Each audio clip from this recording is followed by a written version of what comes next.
Okay, next 18வது question. இந்தியர்களுக்கும் ரோமானியர்களுக்கும் வியாபார தொடர்பு இருந்தது என்று உறுதி கூறிய அரிக்கமேட்டில் கண்டுபிடிக்கப்பட்ட நாணயங்கள் டேஸ் காலத்தில் வெளிப்படணும். அகஸ்டஸ் காலத்துல. யாரோட காலத்துல? அகஸ்டஸ் காலத்துல தான் என்ன பண்ணாங்க அப்படின்னா இந்த நாணயம் ரோமானியருக்கும் ஒரு வியாபார தொடர்பு இருக்குன்னு சொல்லி வெளியிடப்பட்டது அகஸ்டஸ் காலத்துல. சோ இதை கூட சொல்லியிருப்பார் ஒருத்தர், செவல் அப்படின்ற ஒருத்தர் வந்து சொல்லியிருப்பார் அகஸ்டஸ் காலத்துல இந்த மாதிரி ரோமானிய நாணயங்கள் வந்து இங்க புழக்கமாச்சு அப்படின்னு சொல்லி செவல் சொல்லியிருப்பார். நம்ம ஃபர்ஸ்ட் யூனிட் ஃபர்ஸ்ட் பாடத்துல நம்ம அதுக்கான பிஒய்க்யூல தெளிவா சொல்லியிருப்போம். ஓகேவா? So next question.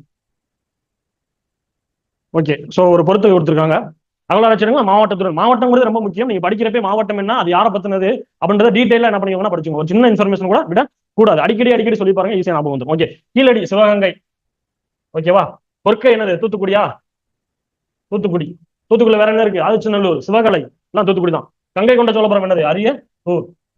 குருமன்மேடு எங்க இருக்கு? தஞ்சாவூர்ல இருக்கு. இப்ப 4 1 2 3 4 1 2 3 என்பது சரியான விடை, சி. ஓகேவா? So next question, last question. தமிழகத்தில் எவ்விடத்தில் ரோமானிய குடியரசு காசுகள்? ரோமானிய குடியரசு காசுகள் எங்க கிடைச்சது அப்படின்னா கரூர்ல கிடைச்சு. எங்க கிடைச்சிருக்கு? கரூர்ல கிடைச்சிருக்கு. ரோமானிய காசுகள் அதிகமா கிடைச்சது மதுரையிலும் இருக்கு. மதுரை, கோவை. கோவையில தான் நிறைய செறிந்து காணப்படுதுன்னு சொல்லியிருப்பாங்க அரிக்கமேடு. ஆனா இந்த ஒரு வாரத்தை நான் வச்சுக்கோங்க, குடியரசு காசு. ரோமானிய குடியரசு காசுகள் எங்க கிடைச்சிச்சு அப்படின்னு கேட்டா கரூர் என்பதான் சரியான, கரூர் என்பதான் சரியான விடை. ஓகேவா? ஓகே, சோ நம்ம தொல்லியல் கண்டுபிடிப்புல மொத்தமா ஒரு 60-70 கொஸ்டின் பக்கமா நம்மளுக்கு பிஒய்க்குள்ள இருக்கு. அதுல ஃபர்ஸ்ட் பார்ட்ல 20 கொஸ்டின் கொடுத்தாச்சு.